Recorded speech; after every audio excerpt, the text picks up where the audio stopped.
headquarters for the League of Nations that President Wilson was so instrumental in getting started, and then the United States decided not to join and kind of left him look kind of foolish as the head of the League of Nations, and his own country didn't join up.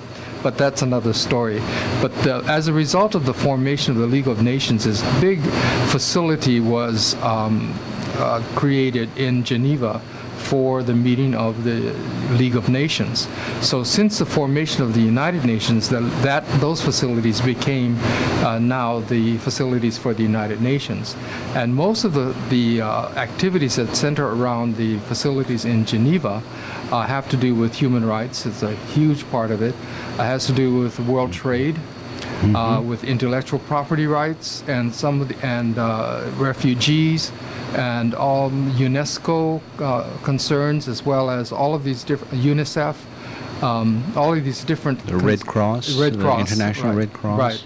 All of these organizations and agencies are headquartered in Geneva, and the Hawaiian Kingdom's interest in Geneva and indigenous Hawaiians' interest in Geneva is with the Human Rights Council. The Human Rights Council is a body that has sort of evolved over time.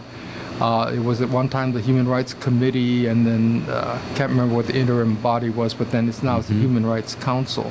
But what they do is that they are sort of like the body that keeps tabs on what's going on regarding human rights issues around the world. Whether they be human rights issues for the government and how they treat their citizens, or indigenous peoples, or those types of concerns. So they are a very, very busy body of the UN, because there are so many violations and there's so many issues going on. So almost every country has some sort of human rights issues that are occurring, and so this is where these are aired, and there are recommendations made. There's different. The different countries try to keep each other in check, to say, okay, well, these are the things that we see occurring in your country, and perhaps they make recommendations as to how these might be addressed. In particular, where Hawaii has been playing a significant role is in the area of indigenous peoples over the last. And Boka, you were there in the late 70s and 80s. More in the 80s and in the 80s and a little bit in the 1990s, Right. And so out of the concerns that were being taken to Geneva by indigenous peoples, because they had some issues that they needed to bring up to the international body, because their own countries were the ones who were perpetrating these problems. Right. And so they had to take it to an international body, and it was a big struggle to get the attention of the international body, the UN, because of the obviousness that the UN is set up for nation states as a platform for them, but indigenous peoples and other peoples, ethnic peoples as well as minorities, were kind of left out of the mix. They had no voice. So over the last 30 years, 40 years, there's been increasing amount of traction gained by indigenous peoples, by minorities and others, to have a voice. Minorities, we're talking about women and children, and as well as others that are discriminated against. So so now the UN is at a part, or the Human Rights Council is at the place where they are paying more attention to what's really going on within the state communities, and as a result, it's bringing a much bigger forum to play. The Charter of the United Nations, in its preamble, it talks and it uses language such as all peoples and nations, large and small. Right. And yet, when the United Nations had been formed, I think there were probably 45 countries 51. That were 51 that were in existence. Right. Even India was not yet an independent nation, and so they were included in that discussion, and they were seen as members. And yet, usually the members are only nation states, or in international law viewed as states. But the idea of peoples and nations, large and small, all having an equal voice at the United Nations, I think it's a wonderful dream. And over the number of years, especially during decolonization, from 51 nations, now what is that? 193. 193. And those that have been added are a product of the decolonization movement by the United Nations. So I think it's very important that we see that while it has been criticized by many as being an ineffective organization and the rest, if you look from 1945, 1946, all the way up to today, we are hearing the voices of many more people. Right. And with their, what is it called? It's specialized committees and the rest. They're able to look even past the screen or the curtains of sovereignty and penetrate through and look at indigenous peoples in the different countries, women, children, and the rights of all of those folks. Right. Yeah, and even going beyond that, the right to life, the right of the environment, and the right to have a precious environment. Right. So I cannot be too critical of the United Nations. No, there is a tremendous amount of work that they do for good, for people in general. And so, no, it's difficult if you just keep your eyes focused on just the political aspect, then there's a lot to criticize there. But when you look at the human rights part of it, the United Nations has made tremendous strides to the benefit of the people in general. There's still ways to go, but we're heading in the right direction. Yeah, I like the idea of the promotion of standards, which are not necessarily mandatory on all governments, and that's why you have your resolutions or your declarations. But at least it sets what the bar should be, and others should be trying to achieve it. And then organizations or countries will be brave enough to adopt certain standards, accept it as their domestic law. Yeah. So it pushes people to reach that higher standard. Yeah, and it encourages others too who are reticent to adopt those standards. It encourages them to come along and join in. And one of the great examples was the Declaration on the Rights of Indigenous Peoples. And as you know, that was adopted in 2007, but there were several countries that declined to adopt it. Because they said, well, we need to study it more. And four of the more outstanding countries were Australia, New Zealand, Canada, and the United States. And as it turned out, the United States became the last country to adopt it in 2010. But that was a landmark declaration because, like you said, it sets a standard. It doesn't compel them to do anything, but it sets a standard in that in which we can compare how we're doing, or set a baseline in how nations are living up to some of these expectations. And as a result, we've been able to. When I say we, as Hawaiians, have been able to use this baseline as a means to measure how the United States is treating our indigenous people, and put it up on an international for international view. Yes. Okay. And also to alert others about this, and also to join forces with other people who are in similar situations. So of course, the Native Americans in the U.S. have very many gripes and issues and things like that they can take to the UN, and we can come alongside of them and say, we support you, and we see that, and then they also come alongside of us. So it increases the exposure as well as the pressure upon the United States to address these things. So in this past May, the United Nations Human Rights Council sent what is called a special rapporteur. And a rapporteur is like an investigator. A person comes and he checks out what's going on, and then he makes a report to the Human Rights Council. So the special rapporteur he was scheduled to go to the United States in May, which he did. But we also were able to bring him to Hawaii in June, right after that. So we were included into his report, which he just presented 2 weeks ago at the Human Rights Council. And his report is significant. He does country reports, so he goes to each country and he examines the complaints of the different indigenous peoples within that country, and he tries to make some sense out of it and to make some recommendations to the country as to how they might be able to address some of these issues. So Hawaii was included in his report 2 weeks ago, and I must report that we had a very good.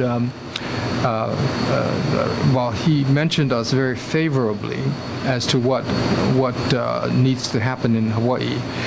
Without it being specific, he basically said there are issues in Hawaii that really need to be addressed, and that he, as a special rapporteur, was going to make sure that there's some kind of follow-up to it, that he was going to stick on to this and make sure.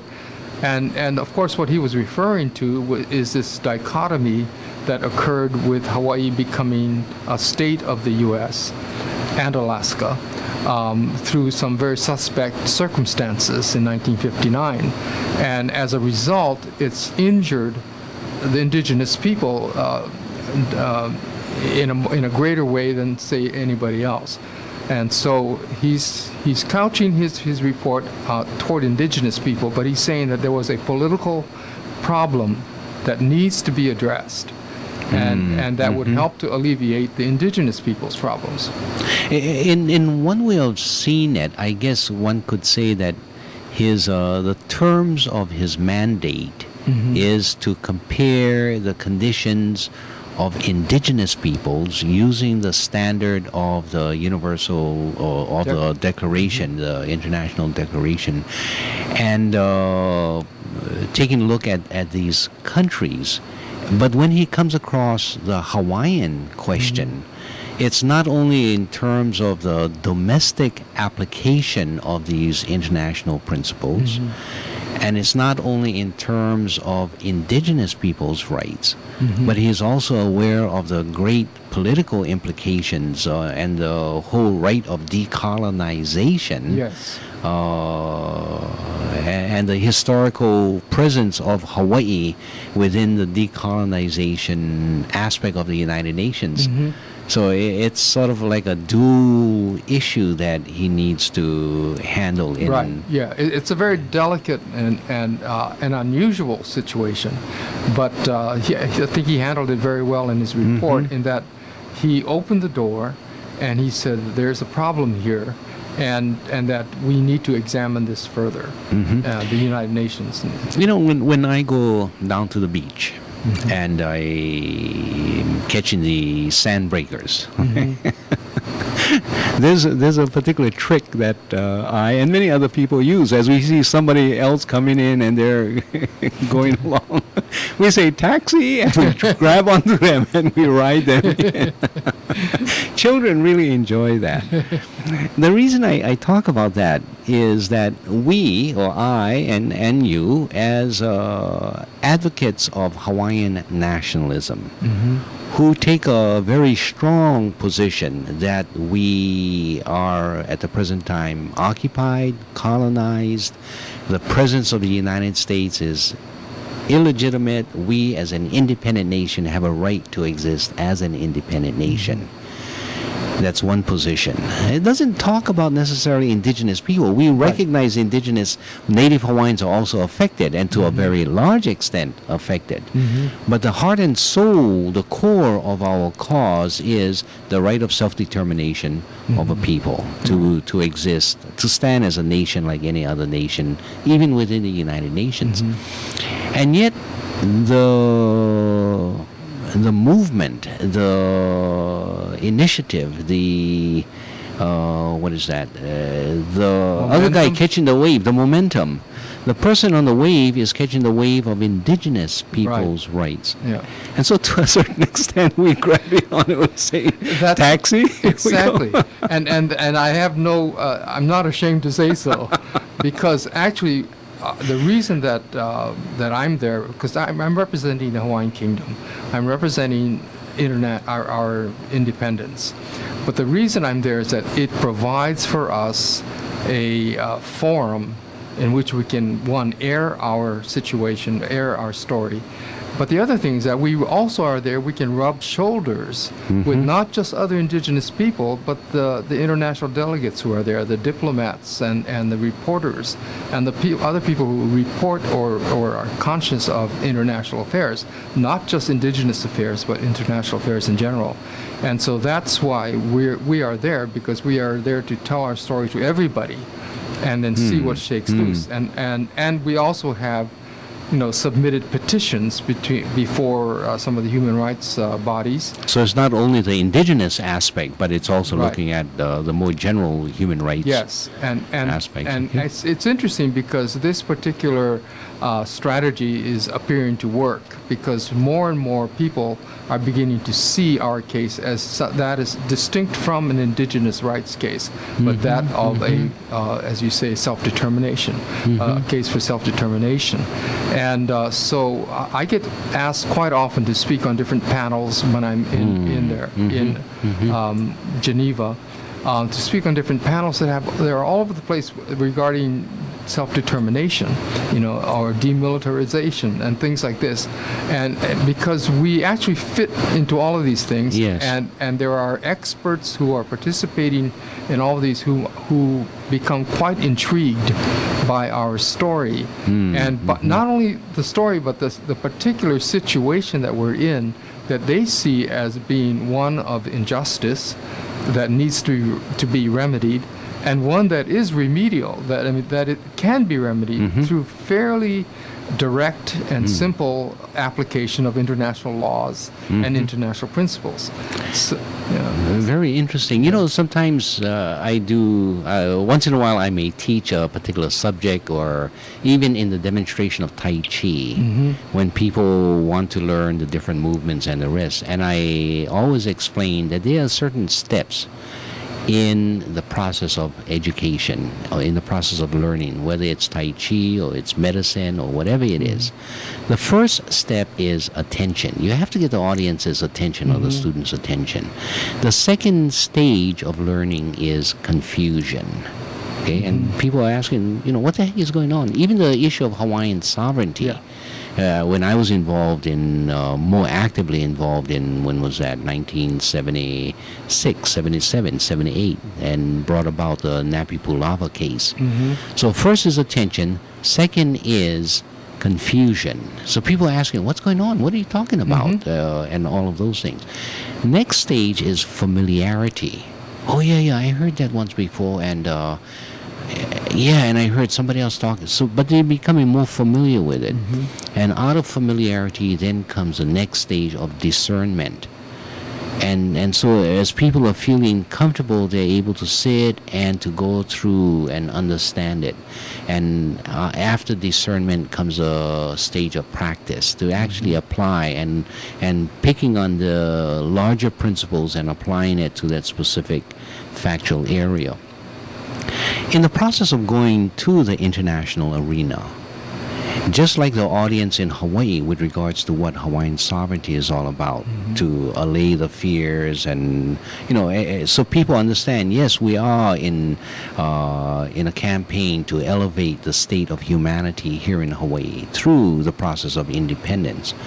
In the international arena, we are in the process of educating the international arena, although catching the wave of indigenous movements. But then we are getting them to become more, bringing them into the state of confusion, and then familiarity, and then discernment, and then to apply the principles that they normally apply to our situation. And I think that is coming about. There is some success. If you use that as a model, how do you see changes? Because you've been involved in this movement for a bit of time as well. How do you see that? Has that process been carrying itself out? Well, one of the good things is that we're learning every year, every week, we're learning something new. And we're finding that every time, with every step, there are things that are actually confirming what we believe to be true. And so it helps a great deal because it's very encouraging. Every time I go to Geneva or to New York, and I always have experiences with people whose the aha light goes on, and they realize that we have really some people say an airtight case for restoring our nation. And so this is very encouraging. But the other thing is that because we've been there, there's this area of consistency also, and not only telling our story, not only creating this confusion, but providing an answer or providing some kind of leadership or direction. And so this, because we've had some time now, we can do this. So we come out of the confusion. We're saying, this is the direction we're going. Would you like to support us? You know, and then they see that it's a reasonable and a peaceful way of doing it. This is really a primary issue in international arena. Do you have a peaceful means of resolving your conflict? You know, most of the other people don't. And we're saying we have a peaceful means. We do this lawfully, and we do it with grace, with aloha. That really becomes an attractive quality for these people. Very interesting. As you recite the concerns that other people would have and the questions that they have, I'm looking at least my experience more in Hawaii and the many objections that I have heard and the confusion. And you find that when you really put your mind to it, there are answers to the objections. How are we going to survive militarily? How are we going to survive economically? All of those questions. But as long as you can get an audience to sit and to participate in opening up and answering those questions, I think they are. Right. Most of those questions arise just because people are not informed or hadn't really sat down and thought about it. And, you know, for instance, when you say, well, the U.S. is going to pull out, people assume, you know, one day they're here, the next day they're gone, and everything, and they take everything with them. Our highways, our businesses, and they don't. And you return back to 150 years ago. Right. And we're back in grass shacks. And we say, no, it doesn't happen that way. It's a change of management. We're here. Not only that, we know how to manage this. We've been in positions of responsibility to manage our government, to manage various aspects, our economic system, all that.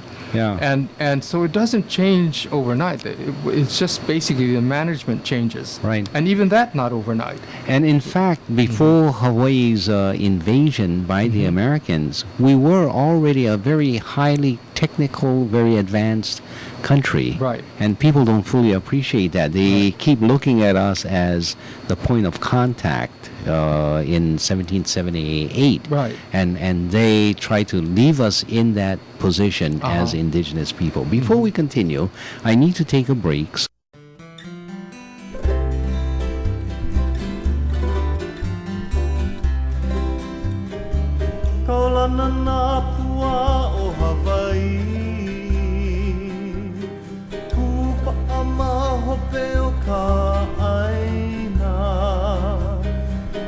Mai ka elele o ka loko ino Pala pala anunu me ka paka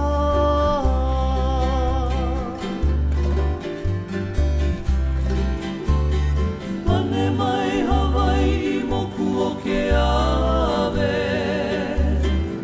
Koku ana honoa o Pilani Ka ko o mai kaua I o mai